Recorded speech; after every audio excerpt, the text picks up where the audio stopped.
Hello everyone, I Dr. Nilima Goswami start liquid crystal for B Farm third semester. So history of liquid crystal is first liquid crystal is discovered accidentally, I think so, accidentally by Austrian botanist Friedrich Renitzer. ये क्या कर रहे थे इन्होंने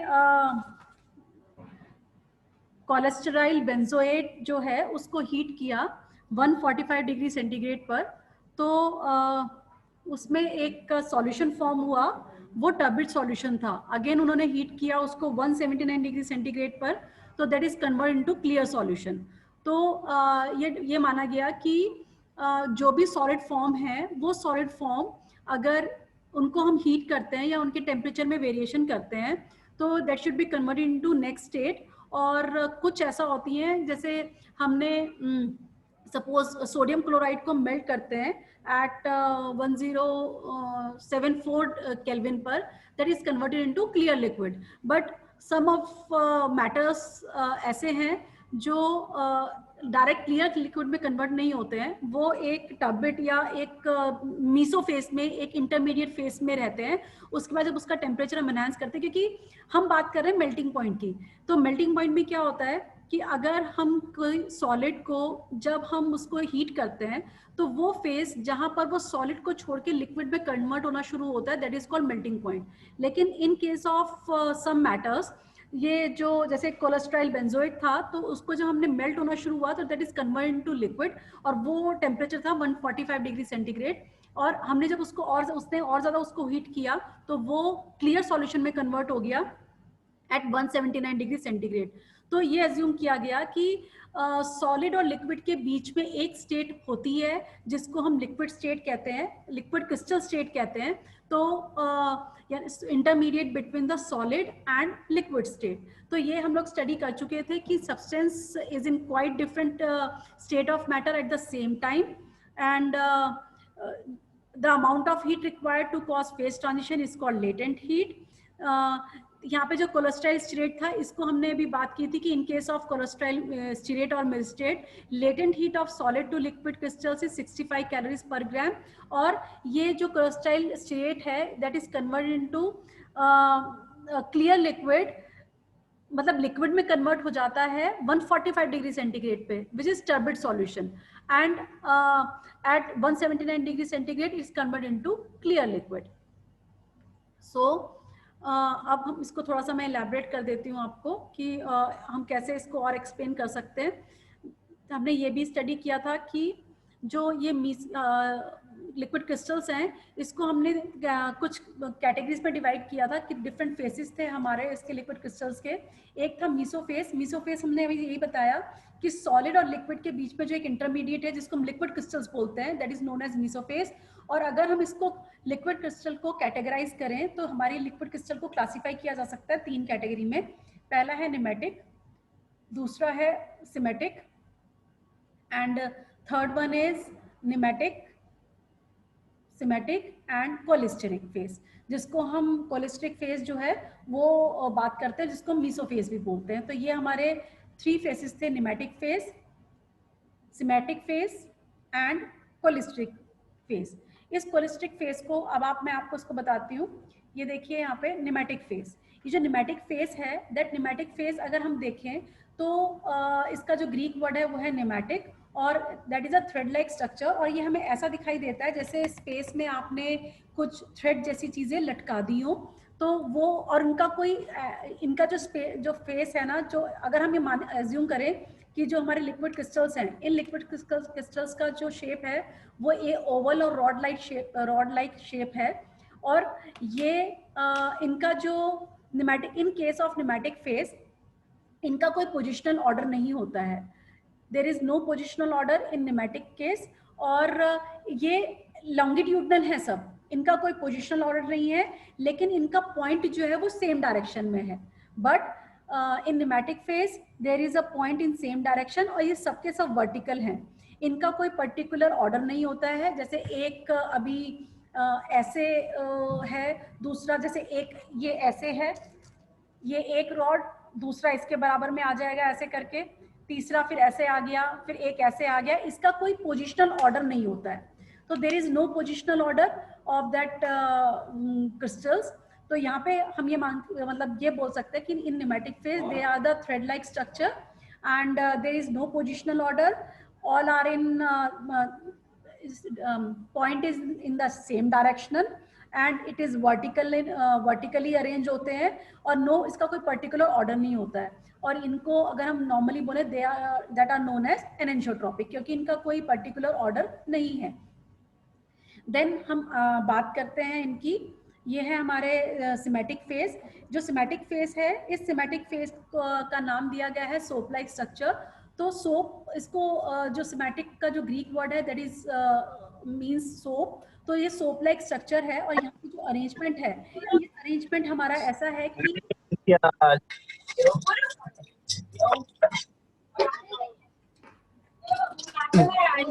4 yard के अच्छे बाकी सब खत्म। कहीं नहीं, 2-4 यार्ड थे इतने खेत।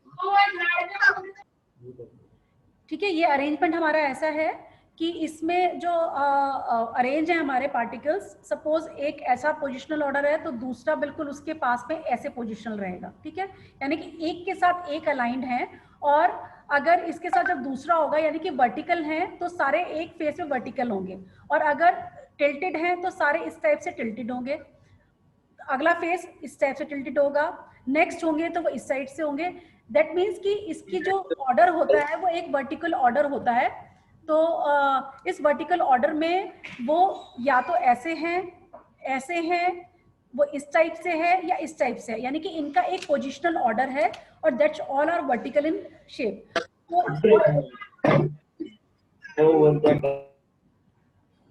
ठीक है, तो ये जो है अब इसमें जो डायमेंशनल ऑर्डर है, इसमें हम क्या करते हैं, जो सिमेटिक हमारा ये सिमेटिक फेस है, ये जो लेयर है, ये क्या करते हैं कि इनका एक पर्टिकुलर क्वाइट ये फ्लेक्सिबल रहते हैं। और ये जो लिक्विड क्रिस्टल हैं, इसमें हम ये बोल सकते हैं कि इनका जो डिग्री ऑफ ट्रांसलेशन एक पर्टिकुलर ऑर्डर है, और ये मॉलिक्यूल जो है वो एक पर्टिकुलर ओरिएंटेशन को मेंटेन करते हैं। जो मैंने आपको बताया कि अगर वो वर्टिकल है वर्टिकल, टिल्टेड है तो टिल्टेड, तो सारी वो मतलब वो जो लेयर होगी वो पूरी वैसी होगी। अब ये सोप लाइक जो सिमेटिक फेस है, एक्चुअली वो दिखता कैसा है, ऐसा कि जैसे हम एक सोप केस के अंदर अगर हम सोप रख दें और उसके अंदर जब पानी डालते रहते हैं तो हमारे पास एक सोपी सॉल्यूशन नीचे बनता है। तो वो ना तो सोप है ना ही वो लिक्विड है, वो सॉलिड और लिक्विड के बीच का एक फेस है। तो कुछ कुछ ये सिमेटिक फेस ऐसा ही दिखाई देता है। ठीक है, and these are unaffected by magnetic and electric fields. अब हमारी थर्ड फेज जो आती है वो थर्ड फेज है हमारी क्वालिस्टिक फेज। तो ये जो क्वालिस्टिक फेज है, ये जो फेस है वो निमेटिक और सिमेटिक दोनों फेसेस में ही रहती है। इसको मैं आपको थोड़ा सा एक्सप्लेन कर देती हूँ अभी। मैं ड्रॉ करके आपको बताते हैं हम लोग, तो उससे थोड़ा सा अच्छा समझ में आ जाएगा। तो यहाँ पे जो निमेटिक, ये हमारा क्वालिस्टिक फेस है, that contains both faces, pneumatic and semantic faces. ठीक है, तो इसको मैं आपको अभी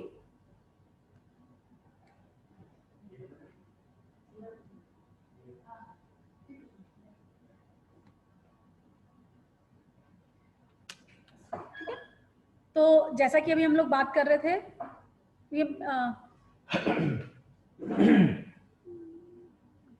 ठीक है, तो ये था हमारा निमेटिक फेस था। निमेटिक फेस में जो हमारे क्रिस्टल्स का जो ओरिएंटेशन था वो कुछ ऐसे था, ये एक यहाँ पर,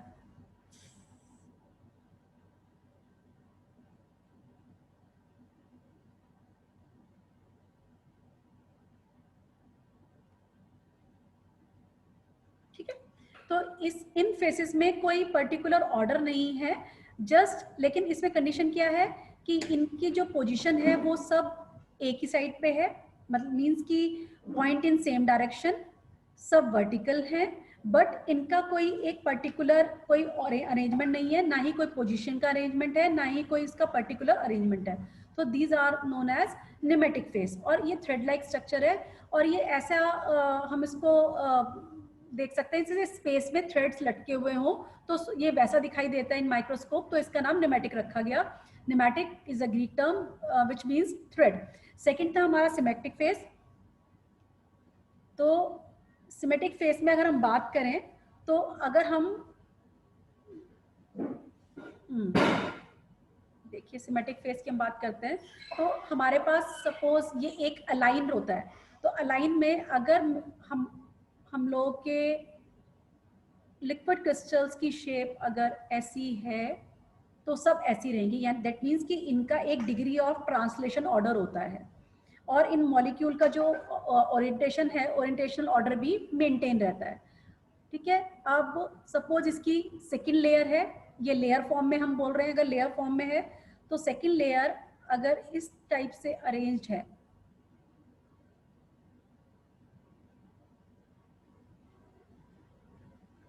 तो सब के सब इसी पोजीशन में अरेंज, जैसे इसकी सबकी डायरेक्शन ऐसी है। ठीक है, यहाँ पे इन सबकी डायरेक्शन जो है वो कुछ ऐसी है।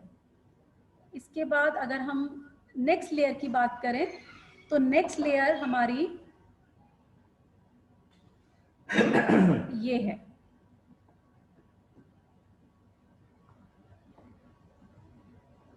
ठीक है, इसमें सबकी जो पोजीशन है वो कैसी है, दैट मीन्स कि it maintains a particular orientational order. Then इसके बाद अगर नेक्स्ट लेयर है हमारी तो नेक्स्ट लेयर है वो भी ऐसी है। ओके, इन सबकी डायरेक्शन ऐसी है। इसके बाद फिर मैं आपको अप्रोक्सीमेटली एक पूरा साइकिल बता रही हूँ। ये ऑर्डर हो गई।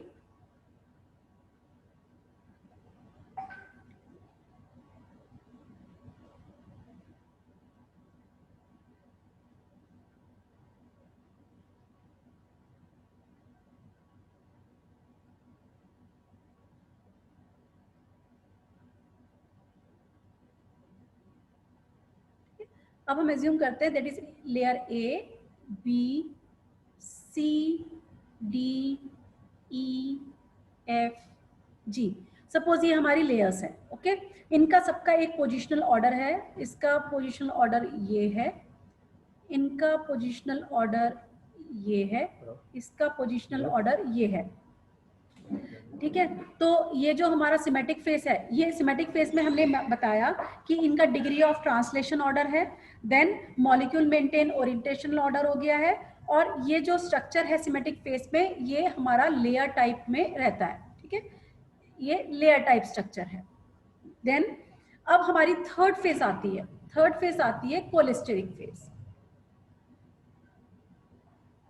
कोलिस्टेरिक फेस, इसको हम कोलिस्टेरिक क्रिस्टल्स या फिर मीसोफेस भी बोलते हैं।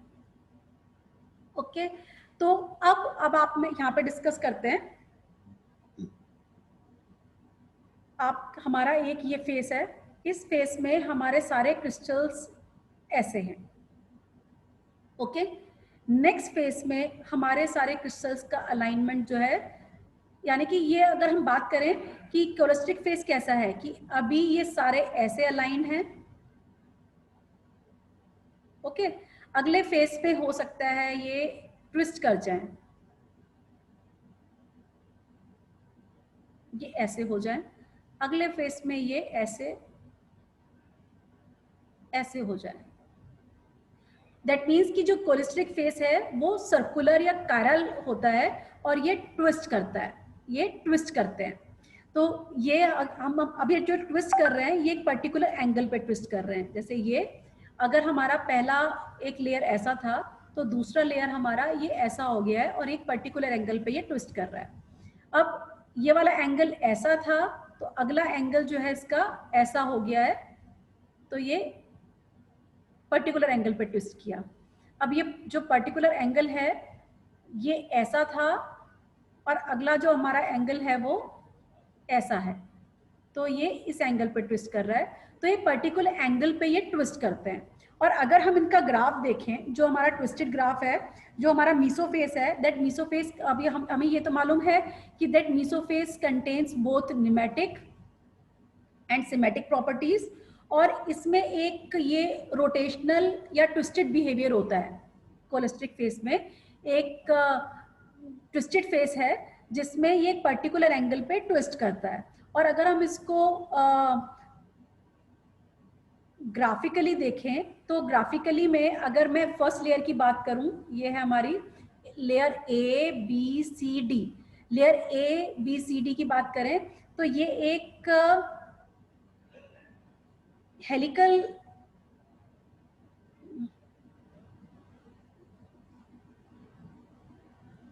ठीक है, तो ये एक हेलिकल शेप फॉर्म करता है। ठीक है, ये ऐसी शेप फॉर्म करेगा, यानी कि अगर ये ट्विस्ट करेगा तो ये यहां से यहां तक ट्विस्ट कर रहा है। ठीक है, ये हमारे पॉइंट्स हो गए। तो हमें जो ये शेप मिलती है ये ऐसे मिलेगी। अब ये जो शेप मिल रही है इसको हम बोलते हैं, ये जो शेप है यहाँ पे जो ट्विस्ट कर रहा है इसको बोलते हैं हम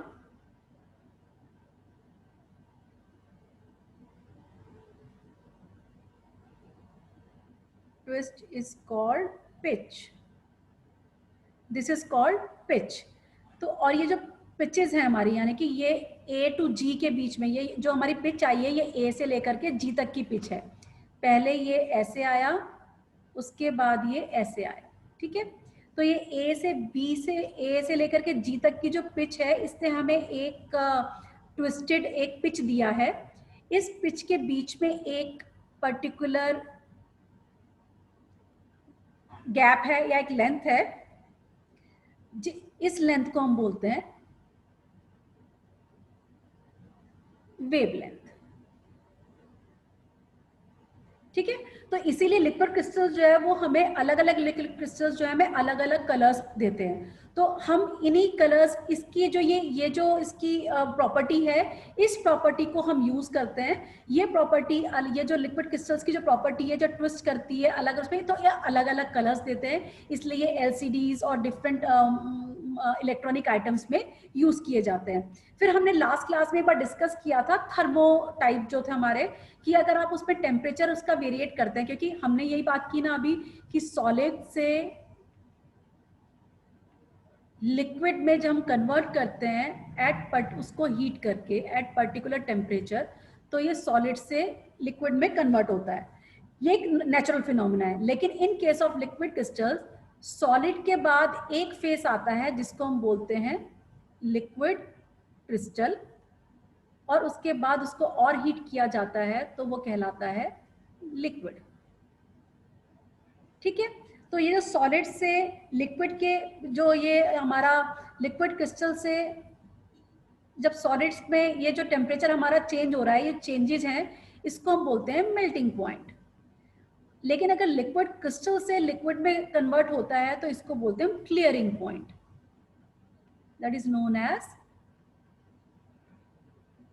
क्लियरिंग पॉइंट। ठीक है, तो ये हमारा इतना हम लोगों को समझ में आया कि ये जो प्रॉपर्टीज हैं इसकी हम प्रॉपर्टीज को स्टडी करते हैं। अब हमारा ये जो लिक्विड क्रिस्टल है इसमें हमारी लिक्विड प्रॉपर्टी भी आ रही है और इसमें हमारी सॉलिड प्रॉपर्टी भी आ रही है। तो जो लिक्विड और सॉलिड प्रॉपर्टी दोनों हैं, तो अगर हम लिक्विड क्रिस्टल्स की हमें दोनों प्रॉपर्टी चेक करनी पड़ती है। तो अगर हमें दोनों प्रॉपर्टी चेक करनी है तो दैट मीन्स हमें सॉलिड प्रॉपर्टी भी चेक करनी पड़ेगी और लिक्विड भी।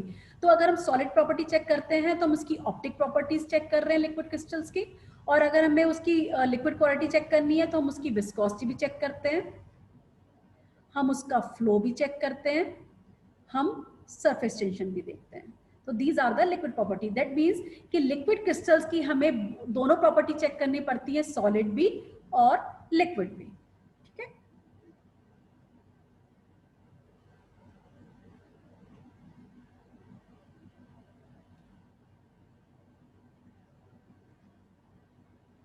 ठीक है। अब हम आते हैं कि और जो ये हमारा सॉलिड जो हमारा फेज था क्रिस्टल स्टेट, इसको हमने बोला था एनेंशियोट्रॉपिक, और अगर वो लिक्विड केस में होता है तो उसको हम बोलते हैं आइसोट्रॉपिक। इन केस ऑफ ये जो हमारा क्रिस्टल है सॉलिड स्टेट है या क्रिस्टल स्टेट है उसकी वो that is enantiotropic, and liquid state is property is enantiotropic. अब ये एनेंशियोट्रॉपिक और आइसोट्रॉपिक क्या होते हैं? एनेंशियोट्रॉपिक मीन्स कि अगर हम उसके मॉलिक्यूलर अरेंजमेंट में चेंज करते हैं, if there is any change in its molecular arrangement, तो उसकी फिजिकल प्रॉपर्टीज में चेंजेस आएंगे। ओके अगर हम मॉलिक्यूलर अरेंजमेंट में चेंजेस करते हैं, मॉलिक्यूलर अरेंजमेंट हमारा ये है, जो पर्टिकुलर एक जो क्रिस्टल है दैट इज कॉल्ड मॉलिक्यूल, अगर इसके मॉलिक्यूलर अरेंजमेंट में हम चेंजेस करते हैं तो इसकी फिजिकल प्रॉपर्टीज में चेंजेस आ जाएंगे, तो that is called an anisotropic. और इन केस ऑफ आइसोट्रॉपिक, अगर आप मॉलिक्यूलर अरेंजमेंट में चेंजेस करते हैं तो उसके फिजिकल प्रॉपर्टीज में कोई चेंज नहीं आएगा। If there is any change in molecular arrangement तो उसकी फिजिकल प्रॉपर्टीज में चेंजेस नहीं आते हैं। देन अब हम बात कर रहे थे यहाँ पे लिक्विड क्रिस्टल्स के प्रॉपर्टी की, कि अगर हम इसको ट्विस्ट कर रहे थे तो ये हमारा यहाँ पे वेवलेंथ आ रही थी, इस वेवलेंथ को हम बोल रहे थे, इस डिस्टेंस को हम बोल रहे थे वेवलेंथ। अब ये जो लिक्विड क्रिस्टल्स हैं, एग्जैक्टली ये लिक्विड क्रिस्टल्स जो हैं वो हमें यूज होते कहाँ पर हैं, लिक्विड क्रिस्टल्स का यूज कहाँ पर है, कैसे यूज किया जाता है इनको।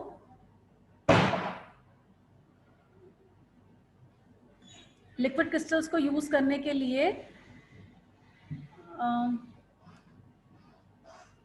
पहला एप्लीकेशन अगर बात करें तो पहली एप्लीकेशन है हमारी लिक्विड क्रिस्टल्स की, ये टेम्परेचर सेंसर्स की तरह यूज किए जाते हैं। सेकेंड प्रॉपर्टी है हमारी, ये थर्मोमीटर्स में यूज किए जाते हैं, कि जैसे थर्मोमीटर्स हैं, अगर उसका फ्लेक्सिबल या आजकल हमेशा नैनो या अल्ट्रा थिन का चल है, तो अल्ट्रा थिन थर्मोमीटर्स में एक स्ट्रिप जैसा फॉर्म में है, अगर हम उसको स्किन के ऊपर अप्लाई करते हैं तो वो जो स्किन जो उसका स्ट्रिप है उस स्ट्रिप का कलर चेंज हो जाता है। तो उस कलर चेंज जो हो रहा है बिकॉज ऑफ दैट उस जो हमारे लिक्विड क्रिस्टल्स हैं ड्यू टू दैट टेम्परेचर, उसमें वो अपने फेस को चेंज करते हैं, जिसकी वजह से यहाँ पे उसमें चेंजेस आते हैं। तो अब हम दोबारा से आते हैं इसके ऊपर जो हम पहले डिस्कस कर रहे थे, तो अब आपको थोड़ा अच्छा समझ में आ जाएगा कि हम क्या कहना चाह रहे थे इसके लिए। ये देखिए, ये था हमारा न्यूमेटिक फेस, ये था सिमेटिक फेस, और ये है हमारा कोलेस्ट्रिक फेस। तो इस कोलेस्ट्रिक फेस में अब आपको यहाँ पे ये दिख रहा है, ये है हमारी पिच, जो हमने पिच की बात की थी, और ये एक पिच, जो पिच एक पिच से दूसरी दो पिच के बीच में जो डिस्टेंस होता है that distance is known as wavelength. Okay, और ये है हमारा अरेंजमेंट ऑफ कोलेस्ट्रिक। तो ये इस तरह से ट्विस्टेड उसमें है, और ये जो यहाँ पे जब एक फेस से दूसरे फेस पे जाता है और इसके बीच में जो एंगल आता है वो एंगल एक पर्टिकुलर एंगल है जिसपे वो चेंज हो रहा है। Then uses applications of liquid crystals, normal in general अगर मैं बात करूं लिक्विड क्रिस्टल्स की, तो लिक्विड क्रिस्टल्स टेम्परेचर सेंसर्स की तरह बिहेव करते हैं, और electronic items such as watches, laptops, displays, televisions. Then pharmaceutically अगर देखें तो that liquid crystals are used in the detections of infections and tumours. तो इन्फेक्शंस और ट्यूमर्स में इसको कैसे यूज किया जाता है, तो हमें पता है जब हमें चोट लगती है तो वो थोड़ा इन्फ्लामेशन हो जाता है, वहाँ पे टेम्परेचर थोड़ा सा बढ़ा हुआ होता है। तो अगर इंटरनली हमारा कोई ऑर्गन इफेक्टेड है, उस पर इन्फेक्शन है या वहाँ पे ट्यूमर है, तो वहाँ पे थोड़ा सा वो इन्फ्लामेटेड होगा, और वहाँ का उस पर्टिकुलर ऑर्गन का उस पर्टिकुलर एरिया का टेम्परेचर थोड़ा सा एनहांस होगा। तो जब हम लिक्विड क्रिस्टल्स यूज करते हैं तो उस पर्टिकुलर एरिया पे हमें एक अलग कलर दिखाई देता है बिकॉज ऑफ दैट टेम्परेचर की वजह से वो अपना कलर चेंज करता है। तो आजकल लिक्विड क्रिस्टल्स को इन्फेक्शंस या ट्यूमर्स को डिटेक्ट करने के लिए भी यूज किया जा रहा है। फिर क्रोमेटोग्राफी में यूज किया जाता है एज अ सॉल्वेंट, और अदर देन फार्मास्यूटिकल फील्ड इनको पोटेंशियल फेलियर्स जो हैं इलेक्ट्रिकल सर्किट्स में जो पोटेंशियल फेलियर्स हैं उसके लिए भी यूज किया जाता है। इन जनरल हमने बात की, लेकिन अब हम बात कर रहे हैं एक्सक्लूसिवली फॉर फार्मास्यूटिकल फील्ड, जिसमें approx 5% of all organic molecule exist as a thermotropic liquid crystals. In pharmaceutical compounds increasingly characterized by their lyotropic liquid crystals in crystalline structure. Liquid crystals जो हैं that based on drug delivery such as cream, ointments, liposomes, gels, transdermal patches, ये pharmaceutical field में आजकल इनको apply किया जा रहा है। इवन इनको कॉस्मेटिक्स में भी यूज किया जाता है। लिक्विड क्रिस्टल्स जो हैं वो जैसे आजकल मेकअप्स आ रहे हैं कि अगर हमारा बॉडी का टेम्परेचर या बाहर का टेम्परेचर कैसा है, डे टेम्परेचर, नाइट टेम्परेचर, उसके अकॉर्डिंग जो है वो हमारे फेशियल फेस का जो टेम्परेचर है, वो जो पैक वगैरह जो हम यूज कर रहे हैं वो चेंज हो जाते हैं। इवन आजकल nail shadows, eye shadows, lipstick, ये भी टेम्परेचर के वेरिएशन के अकॉर्डिंग जो है इनके कलर चेंज हो रहे हैं।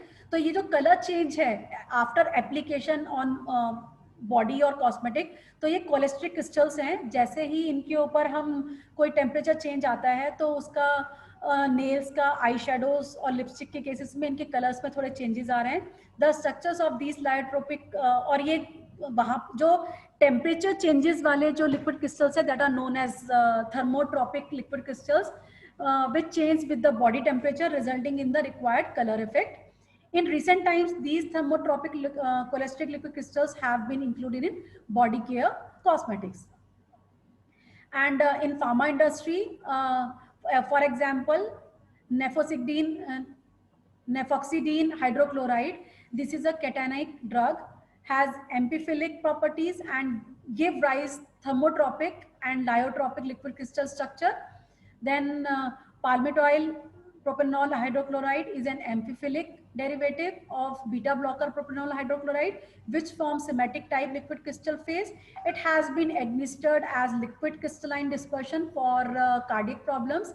Then another example is itraconazole. It is an antifungal drug which forms chiral pneumatic phases.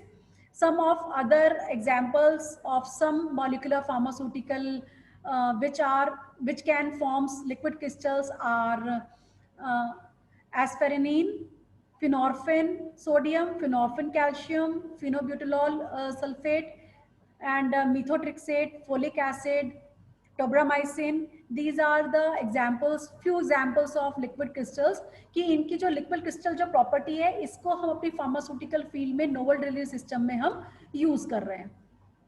Then large molecule pharmaceutical active compounds are cyclosporin, calcitonin, amylin. These are the few examples for large molecular active compounds. And pharmaceutical excipients में भी कुछ example हैं, जैसे कि HPMC, HPC, HPMC, hydroxy propyl methyl cellulose, hydroxy propyl cellulose, ethyl cellulose and other cellulose derivative have also displayed liquid crystal faces. Then another example of naturally occurring liquid crystals are DNA, cholesterol, silkworm, spider silk, bacterial plasmids, and biological membrane. And symmetric nanoparticles, example for symmetric nanoparticles are colloidal symmetric nanoparticles. ये carrier system में use किया जा रहा है, जिसमें best example है हमारा कोलेस्ट्राइल myristate. और कोलेस्ट्राइल मिरिस्टेट जो है, इस अगर हमें जो स्टार्टिंग में सबसे फर्स्ट जो लिक्विड क्रिस्टल डिस्कवर किया गया था वो कोलेस्ट्राइल बेंजोएट ही था, तो उसी के इसका डेरिवेटिव है ये कोलेस्ट्राइल मिरिस्टेट, जो आजकल नैनो पार्टिकल्स में यूज किया जाता है. And few examples are used in nano particles. तो ये एक रिसेंट ट्रेंड में लिक्विड क्रिस्टल्स को नोवल डिलीवरी सिस्टम में ज्यादातर यूज किया जा रहा है. And liquid crystals are also used in solubility enhancement. तो सर्फेक्टेंट्स यूज करके या फिर हम लिक्विड क्रिस्टल्स को लिपिड स्टेट में कन्वर्ट करके, वो हमारे मिमिक मॉडल्स हो सकते हैं बायोलॉजिकल सिस्टम के लिए या बायोटेक्निकल एप्लीकेशंस के लिए हम इनको यूज कर सकते हैं. और अमाइनो एसिड्स, पेप्टाइड्स, विटामिन्स, ये जो हमारे कंपाउंड्स हैं, इनको हम एज अ होस्ट सिस्टम्स के थ्रू जो है बॉडी में इनकॉर्पोरेट कर सकते हैं. देन जो कुछ ड्रग जो हाइड्रोलिसिस या ऑक्सीडेशन से हाइड्रोलाइज हो जाती हैं, ऑक्सीडाइज हो जाती हैं, उनको हम प्रिवेंट कर सकते हैं with the help of liquid crystals. तो ये एक लिक्विड क्रिस्टल्स को हम फार्मास्यूटिकल फील्ड के अलावा हम अपने फूड इंडस्ट्रीज और इलेक्ट्रॉनिक अप्लायंसेस में तो यूज किया ही जाता है. तो लिक्विड क्रिस्टल्स का ये फार्मास्यूटिकल एप्लीकेशन है. Then used in dermal application. Then drug molecules and pharmaceutical excipients with amphiphilic characters can form lyotropic mesophase, and it forms a mycellase. Liquid crystals formulation have been used in cosmetics and controlled drug delivery system. These formulation achieve enhanced penetration of biologically active material, such as example is vitamin A into the skin. And the delivery system consists of polystric liquid crystals, wherein the active material is retained within the laminar molecular structure of the polystric liquid crystals. In medicinal uses जैसा कि हमने अभी discuss किया था कि ये जो अभी लिक्विड क्रिस्टल्स थर्मोमीटर्स जो आ रहे हैं ये टेम्परेचर चेंज करते हैं. अगर आप इसको अपना स्किन पे अगर रखते हैं तो that change its temperature. Most of the liquid crystals are used as excipients to protect sensitive substances such as vitamins, antioxidants, oils, etc. And lastly, applications of liquid crystals in electronic appliances, LCDs, wristwatches, laptops, cameras, calculators, mobile phones. Okay. तो liquid crystals का एक vast area है जो हम अपने regular field में हम उसको यूज करते हैं. तो thanks for patient listening. Now for question answer.